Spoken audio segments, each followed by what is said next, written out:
Hello नमस्कार दोस्तों, स्वागत है आपका अपने YouTube प्लेटफॉर्म टॉपर्स टारगेट पर। आज से हम एक नया सब्जेक्ट, एक नया विषय कॉन्स्टिट्यूशन एंड पॉलिटी यानी कि संविधान एवं राज्य व्यवस्था की शुरुआत करेंगे। इसी क्रम में हमारा जो पहला टॉपिक होगा वो होगा प्रस्तावना, यानी कि जिसे हम कहते हैं प्रीएम्बल। ये जो क्लास होगी टोटली बाइलिंगुअल होगी, यानी कि आप इसे जो इंग्लिश मीडियम में अपनी तैयारी कर रहे हैं वो इंग्लिश वाले भी इसे देख सकते हैं और हिंदी वाले भी इसे देख सकते हैं। तो आइए आज हम अपना पहला टॉपिक प्रस्तावना यानी कि प्रीएम्बल शुरू करते हैं। तो बात आती है कि आखिरकार प्रस्तावना है क्या। भारतीय संविधान में प्रस्तावना की क्या आवश्यकता पड़ी, ये प्रस्तावना शब्द लिया कहाँ से गया, इस प्रस्तावना की जो वर्ड राइटिंग है यानी कि लेख प्रणाली है वो कहाँ से ली गई। तो इन सभी को डिस्कस करते हुए हम शुरुआत करते हैं। पहली बात, प्रस्तावना क्या है। प्रस्तावना क्या है यानी कि व्हाट इज प्रीएम्बल। देखिए, कोई भी एक बुक है, आप मान लीजिए किसी भी सब्जेक्ट की कोई बुक होती है, ज्योग्राफी है, हिस्ट्री है या पॉलिटी है, उस बुक के शुरू में एक क्या होता है, एक छोटा सा पेज होता है जिसमें लिखा होता है भूमिका या आलेख। उस भूमिका और आलेख में क्या दिया गया होता है कि जो पूरी बुक है उसका एक सारांश दिया गया होता है कि वो बुक किन किन विषयों, किन किन चैप्टर्स को कवर करेगी, उन बुक्स में क्या क्या मेन टॉपिक्स होंगे, क्या क्या उस बुक्स के ऑब्जेक्टिव्स होंगे, ये सब क्या है उसमें लिखा होता है। इसी तरीके से जो हमारी प्रस्तावना है यह है संविधान की भूमिका है, जिसमें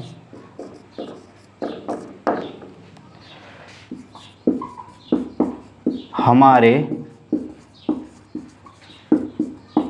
संविधान के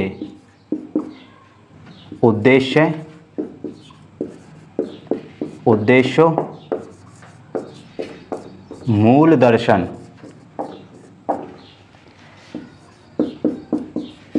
शासन प्रणाली का स्वरूप एवं संविधान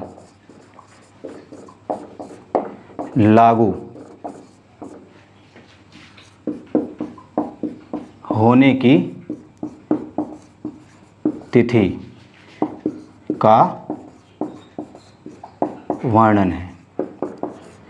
यानी कि इस प्रीएम्बल में क्या है कि जो हमारा संविधान है, पहले तो संविधान की एक भूमिका है जिसमें क्या लिखा हुआ है, जिसमें लिखा हुआ है कि भाई हमारे संविधान के क्या क्या उद्देश्य होंगे, हमारे संविधान का मूल दर्शन क्या होगा, हमारे संविधान के लागू होने की तिथि क्या होगी, और हमारे संविधान की जो शासन प्रणाली है उसका स्वरूप कैसा होगा। शासन प्रणाली का मतलब है हमारा जो पॉलिटिकल सिस्टम होगा, यानी कि हमारी जो सरकार है उसका स्वरूप कैसा होगा। ये हमारी किस में लिखा है, प्रस्तावना में यानी कि प्रीएम्बल में। आइए हम एक बार इसे क्या करते हैं, पढ़ते हैं।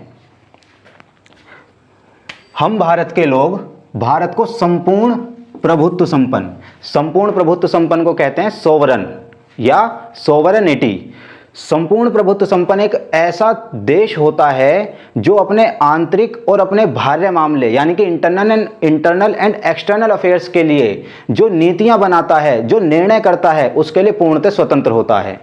दूसरा शब्द है इसमें समाजवादी। हम भारत के लोग भारत को संपूर्ण प्रभुत्व संपन्न, समाजवादी, पंथ निरपेक्ष, लोकतांत्रिक गणराज्य बनाने के लिए तथा उसके समस्त नागरिकों को सामाजिक, आर्थिक एवं राजनीतिक न्याय, यहाँ पर ध्यान रखना है न्याय, तीन तरीके का क्या है, ये हमारी जो प्रस्तावना है उसमें तीन तरीके के न्याय का वर्णन है, सामाजिक, आर्थिक एवं राजनीतिक।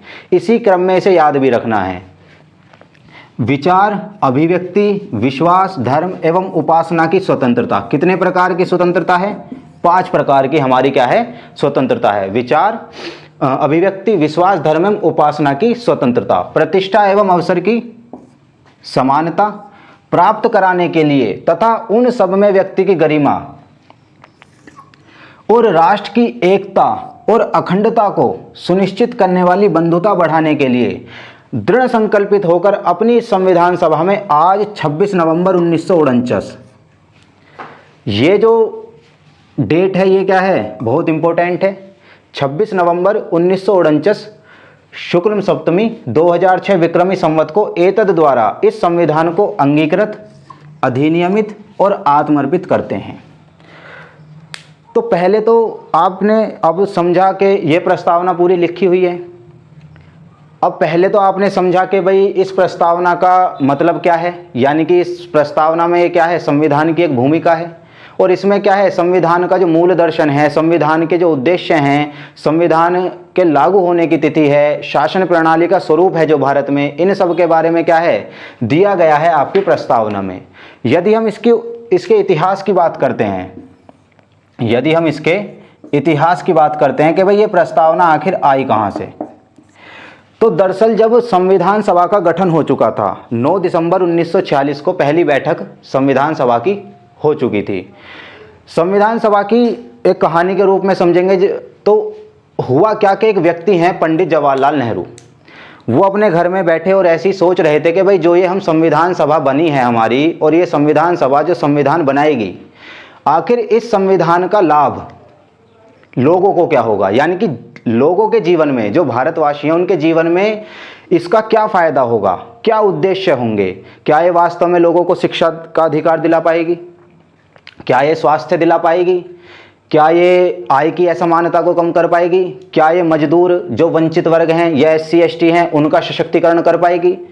तो इन सभी विचारों के साथ को एक क्या है, इन सभी विचारों को ध्यान में रखते हुए जो पंडित जवाहरलाल नेहरू हैं उन्होंने 13 दिसंबर 1946 को एक प्रस्ताव लाया जिसका नाम था उद्देश्य प्रस्ताव। क्या नाम था? उद्देश्य प्रस्ताव।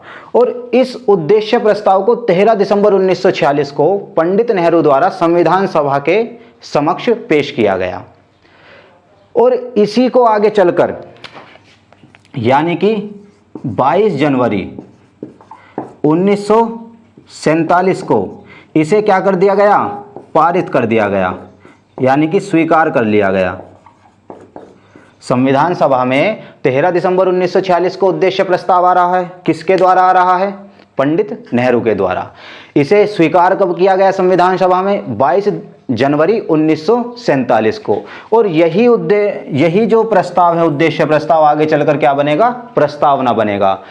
इसको जो है हम उद्देशिका इसीलिए कहते हैं क्योंकि ये किससे आया है? उद्देश्य प्रस्ताव से आया है।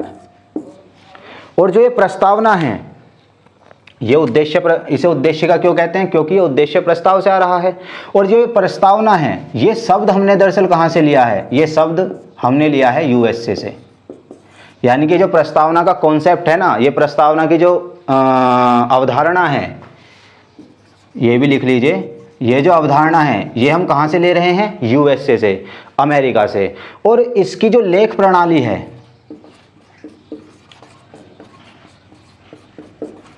यानी कि जो इसका राइटिंग सिस्टम है वो हम कहाँ से ले रहे हैं?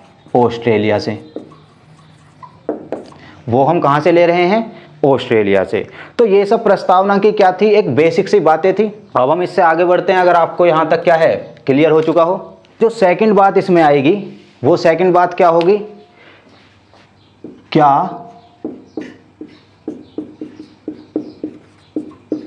प्रस्तावना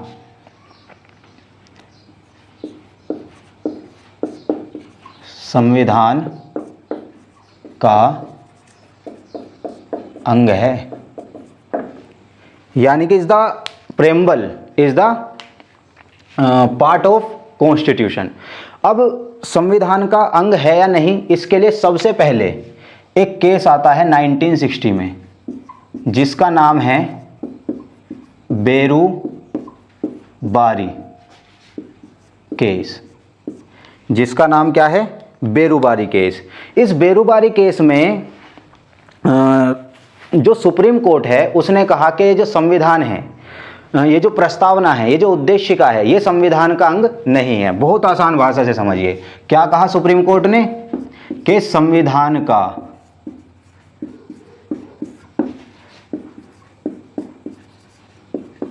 अंग नहीं है।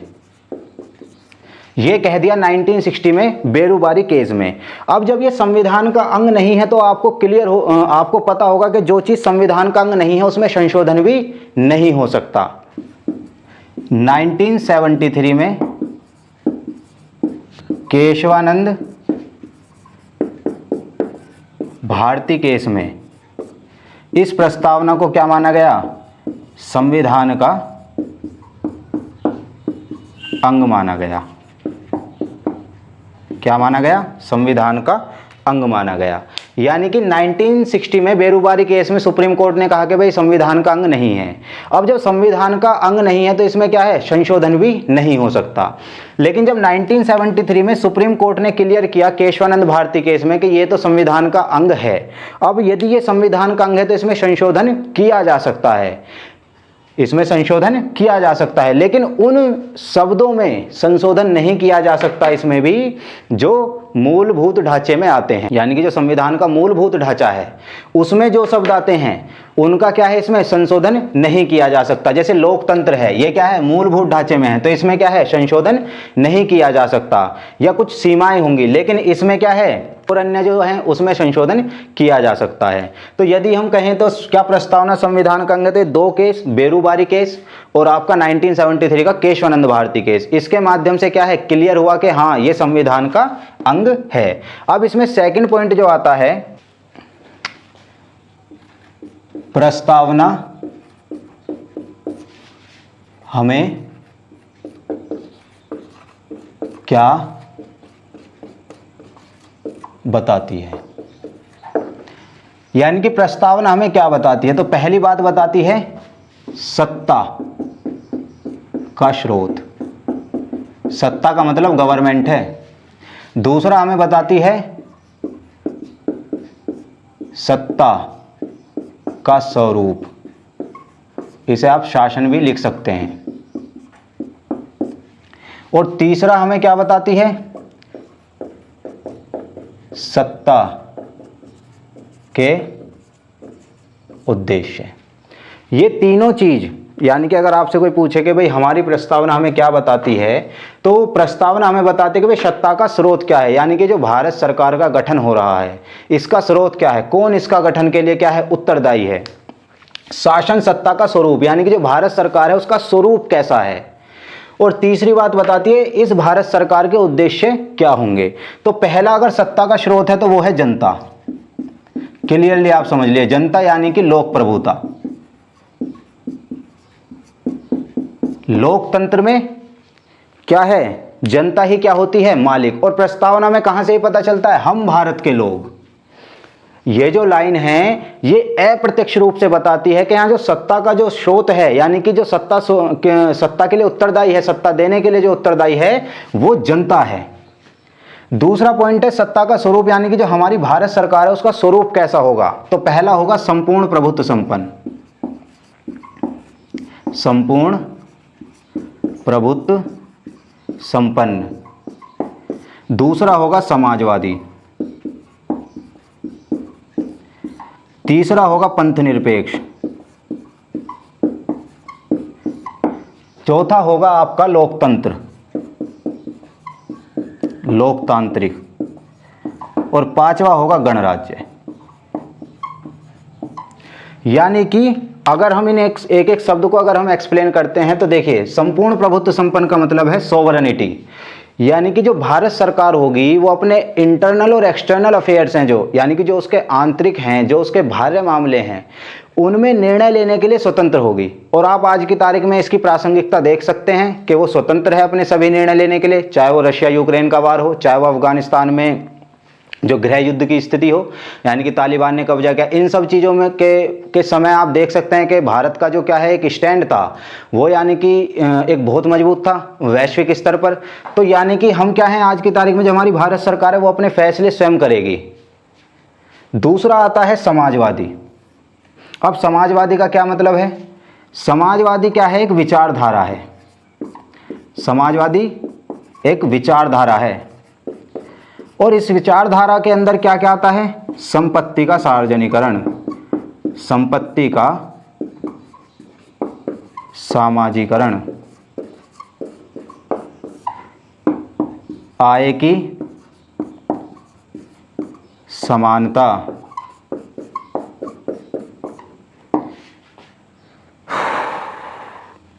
मजदूरों एवं वंचित वर्गों का कल्याण।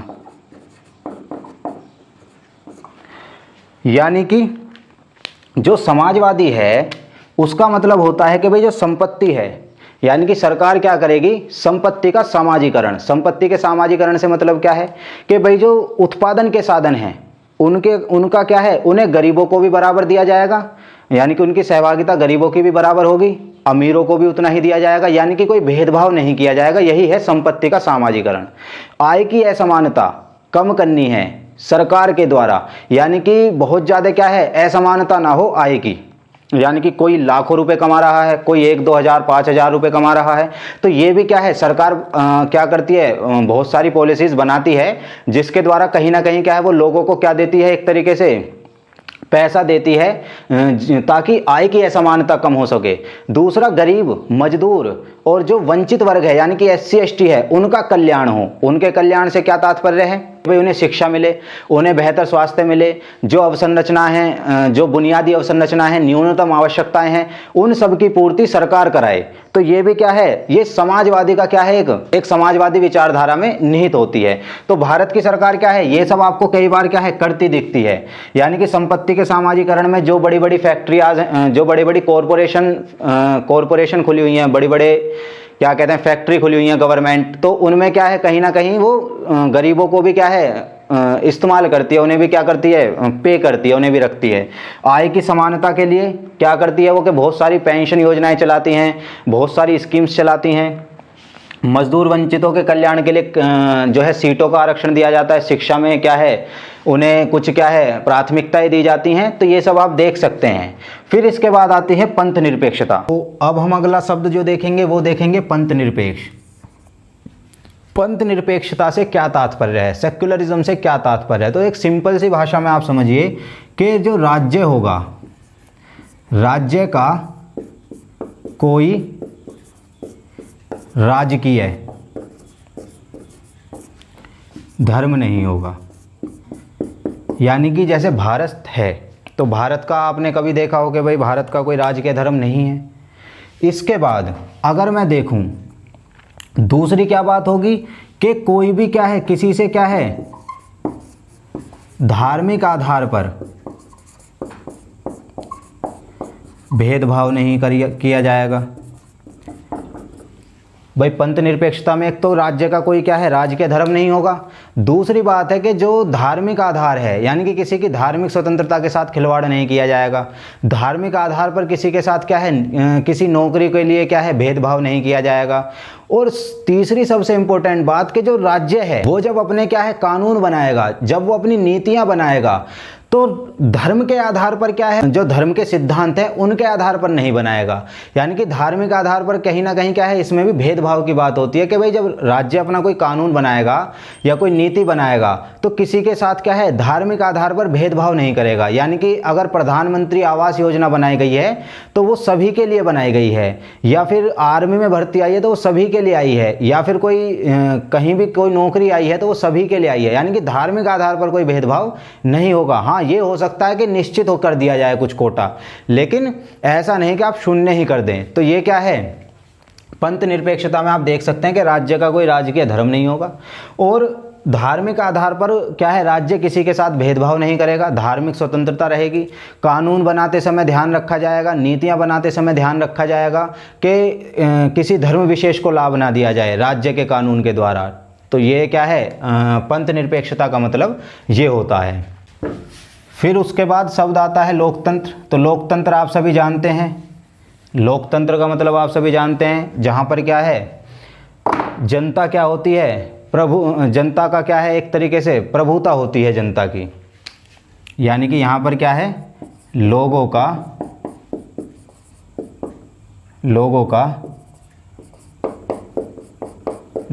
के द्वारा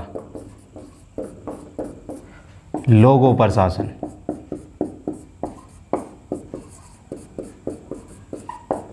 यही क्या है, बेसिकली लोकतंत्र का मतलब होता है।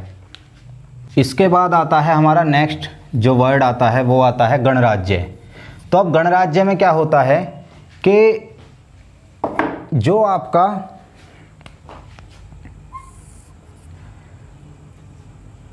आपके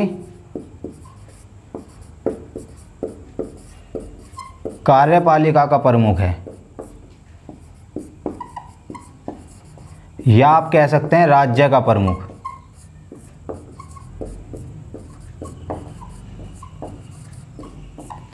जो राज्य का प्रमुख है, राज्य का प्रमुख या कार्यपालिका के प्रमुख का जो पद है, जैसे कि फॉर एग्जाम्पल राष्ट्रपति हमारे यहाँ,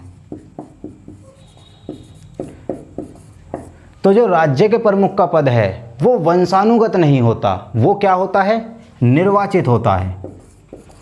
यानी कि उसका क्या होता है, निर्वाचन होता है, वो चुना जाता है, वो वंशानुगत नहीं होता। उसी को क्या कहते हैं, आपका गणराज्य।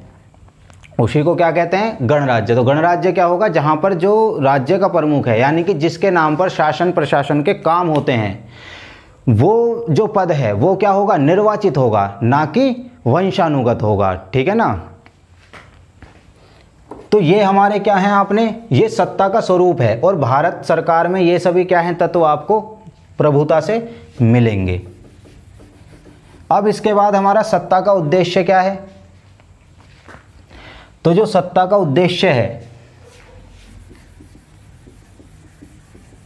ये देख लीजिए, सत्ता का जो उद्देश्य है वो क्या है। सत्ता का उद्देश्य है स्वतंत्रता, न्याय, स्वतंत्रता, समानता,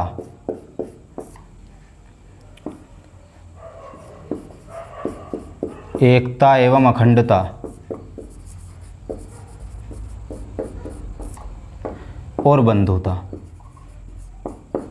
ये क्या है, सत्ता के उद्देश्य है। ये सब क्या है, स्वरूप हैं। यानी कि जो भारत सरकार हमारी है उसमें ये सब क्या है, ये सब बातें मिलेंगी, लेकिन जो उसका उद्देश्य होगा, वो जिन पर क्या है काम करेगी, वो क्या है, आपका सत्ता का उद्देश्य। अब यदि मैं न्याय की बात करूं तो आपसे पहला सवाल पूछा जा सकता है कि जो हमारी प्रस्तावना है उसमें कितने प्रकार का न्याय है। तो तीन प्रकार का न्याय है। क्या है, सामाजिक, आर्थिक एवं राजनीतिक न्याय। इनके क्रम भी ध्यान रखना, सीधा सवाल आ जाता है, सामाजिक, आर्थिक एवं राजनीतिक न्याय। सामाजिक न्याय से मतलब है कि भाई समाज में कोई सामाजिक भेदभाव ना हो। आर्थिक न्याय से मतलब है कि जो भाई उत्पादन के साधन हैं उन पर क्या है, सभी को समान अधिकार मिले। राजनीतिक न्याय से मतलब है कि भाई चुनाव लड़ने का क्या है, सभी को क्या है, समान अवसर मिले। ये राजनीतिक न्याय कह सकते हैं। या फिर आप कह सकते हैं कि जो भी राजनीति से संबंधित जो भी क्या हैं विषय हैं उन पर क्या है, आपको बोलने का क्या है, स्वतंत्रता पूर्वक अधिकार हो। ये क्या है, राजनीतिक न्याय इसमें हो सकता है। इसके बाद यदि स्वतंत्रता की हम बात करते हैं तो 5 प्रकार की स्वतंत्रताएं हैं। प्रस्तावना में कितने प्रकार की स्वतंत्रता हैं, 5 प्रकार की हैं। विचार, अभिव्यक्ति, विश्वास, धर्म एवं उपासना। अब विचार की क्या है कि भाई किसी के विचारों को क्या है, बैन ना किया जाए। यानी कि कोई व्यक्ति कुछ विचार करता है, सोचता है, तो वो क्या है, उसकी उसे स्वतंत्रता मिले। ये क्या है, सच में है। अभिव्यक्ति की कहें तो जो उसने विचार किया उसको क्या है, अभिव्यक्त करने की स्वतंत्रता भी क्या है, होनी चाहिए। और ये सब आपको क्या है, आर्टिकल 19-20 में आपको क्या है देखने को मिल जाते हैं, 19 में देखने को मिलती हैं। विश्वास यानी कि व्यक्ति के जो बिलीव्स हैं उसको क्या है, उसे स्वीकार करने की स्वतंत्रता मिले। यदि मैं धर्म की बात करूं तो जो धर्म है व्यक्ति के, उस धर्म के अंतर्गत जो क्या हैं मान्यताएं हैं उनको क्या है, उनको करने की स्वतंत्रता मिले। ठीक है ना। और यदि मैं बात करूं उपासना, तो पूजा, उपासना भाई पूजा वूजा करने का क्या है, ये पूरी स्वतंत्रता मिले। अब समानता की यदि मैं बात करूं तो समानता हमारी 2 प्रकार की है। इसमें 2 प्रकार की समानता हमारी प्रस्तावना में दी गई है, एक प्रतिष्ठा की और एक अवसर। प्रतिष्ठा मतलब वही सामाजिक स्थिति से संबंधित, और अवसर मतलब भाई सरकारी नौकरियों में समान अवसर मिले, कॉरपोरेट सेक्टर में या कहीं भी क्या है, ये समान अवसर मिलना चाहिए। इसी को कहते हैं आपकी समानता। एकता एवं अखंडता, भाई एकता अखंडता यानी कि राष्ट्र की अखंडता, बनी रहे। और ऐसा क्या है, सभी व्यक्ति प्रयास करें।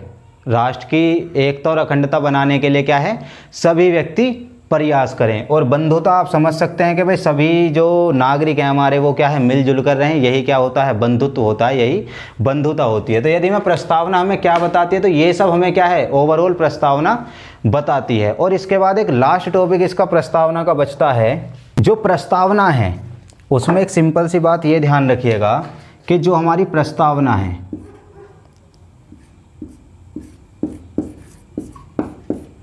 जो हमारी प्रेम्बल है, वो क्या है,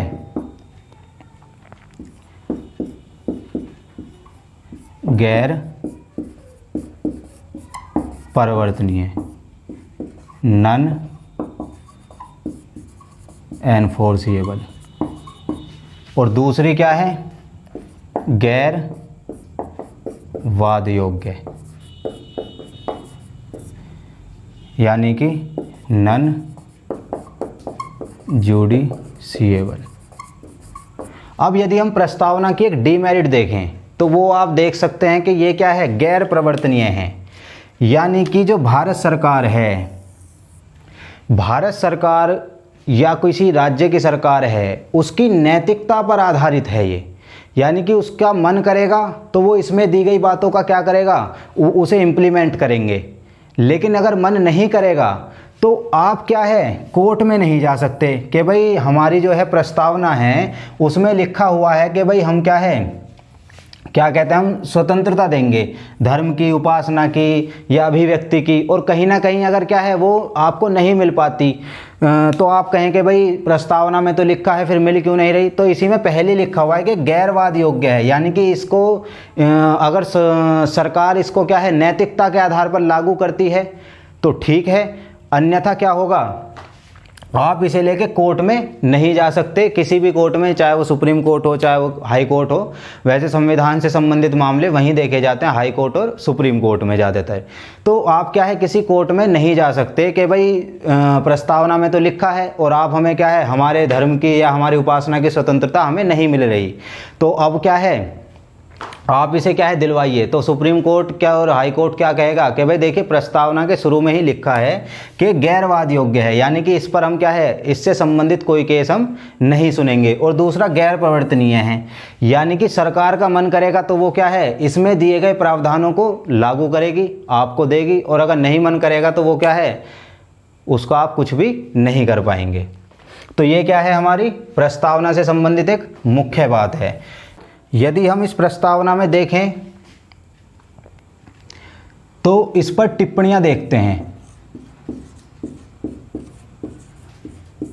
टिप्पणियां यानी कि किसने इसे क्या क्या कहा है प्रस्तावना को। तो पहली टिप्पणी सबसे इंपॉर्टेंट है, ठाकुरदास भार्गव ने क्या कहा इसे, संविधान की आत्मा।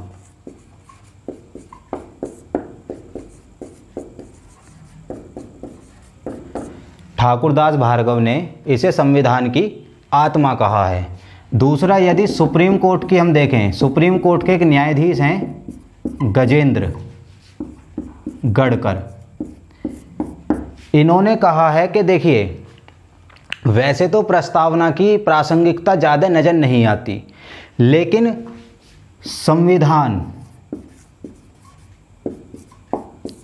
सभा के मन मस्तिष्क को समझने की कुंजी है। ये किन्होंने कहा है, सुप्रीम कोर्ट के न्यायाधीश गजेंद्र गढ़कर ने। और इसमें एक इम्पोर्टेंट टिप्पणी और है जो है के.एम. मुंशी साहब की, और इन्होंने क्या कहा है, संविधान की राजनीतिक जन्मपत्री। यानी कि ठाकुरदास भार्गव, आपसे पूछा जा सकता है कि भाई संविधान की आत्मा प्रस्तावना को किसने कहा है, तो वो है ठाकुरदास भार्गव। और सुप्रीम कोर्ट के न्यायाधीश 1960 बेरूबारी केस में गजेंद्र गडकरी जी ने प्रस्तावना पर टिप्पणी करी थी कि भाई ये जो आपकी संविधान सभा के मन मस्तिष्क को समझने की क्या है, कुंजी है। और इसके अलावा के.एम. मुंशी साहब ने संविधान की इसे क्या कहा है, राजनीतिक जन्मपत्री कहा है। तो ये क्या है, इससे संबंधित कुछ टिप्पणियां हैं। अब प्रस्तावना का अगर हम लास्ट टॉपिक देखें तो वो यही है, संविधान कब लागू हुआ। ये भी हमें क्या है, प्रस्तावना बता देती है। इसमें यदि आप पढ़ेंगे तो देखिए 26 नवंबर 1949 को, तिथि जरूर याद रखिएगा, शुक्ल सप्तमी 2006 विक्रमी संवत को एतद द्वारा इस संविधान को अंगीकृत अधिनियमित आत्मर्पित करते हैं। यानी कि कब हुआ, 26 नवंबर 1949। इसीलिए इस दिन हम क्या बनाते हैं, संविधान दिवस। और तिथि क्या थी, तिथि जरूर ध्यान रखिएगा, यही क्या है, बहुत बार पूछ ली जाते, शुक्ल सप्तमी। और यदि हम इन तीन शब्दों को और देख लें, अंगीकृत, अधिनियमित और आत्मर्पित, तो अंगीकृत का मतलब होता है किसी चीज़ को बनाकर बनाना, किसी चीज़ को बनाना, वही क्या होता है, अंगीकृत होता है। अधिनियमित का मतलब होता है लागू करना। तीन शब्द हैं हमारे, अंगीकृत यानी कि बनाना, अधिनियमित यानी कि लागू करना, और आत्मर्पित, आत्मर्पित के मतलब स्वयं को क्या है, देना। क्योंकि हम पहले ही कह चुके हैं, हम भारत के लोग, तो हम क्या है, स्वयं को ही तो अपना संविधान सौंप रहे हैं। भाई हमारी जो संविधान सभा है वो किस देश के लिए संविधान बना रही है, भारत देश के लिए, तो वो क्या है, आत्मर्पित करते हैं। अगर हमारी संविधान सभा किसी अन्य देश के लिए बना रही होती तो क्या है, फिर अन्य शब्द यूज होता। तो अब क्या है, आत्मर्पित करते हैं। तो ये प्रस्तावना से संबंधित क्या है, कंप्लीट एनालिसिस है। तो एक बार क्या है, इसे पढ़ेंगे और फिर जो क्या है पार्ट है वो सारा क्या है पढ़ते चले जाएंगे। तो प्रस्तावना क्या है आपकी कंप्लीटली वन टाइम में फिनिश हो जाएगी। इसके बाद आपको कहीं से कुछ भी पढ़ने की ज़रूरत नहीं पड़ेगी। धन्यवाद।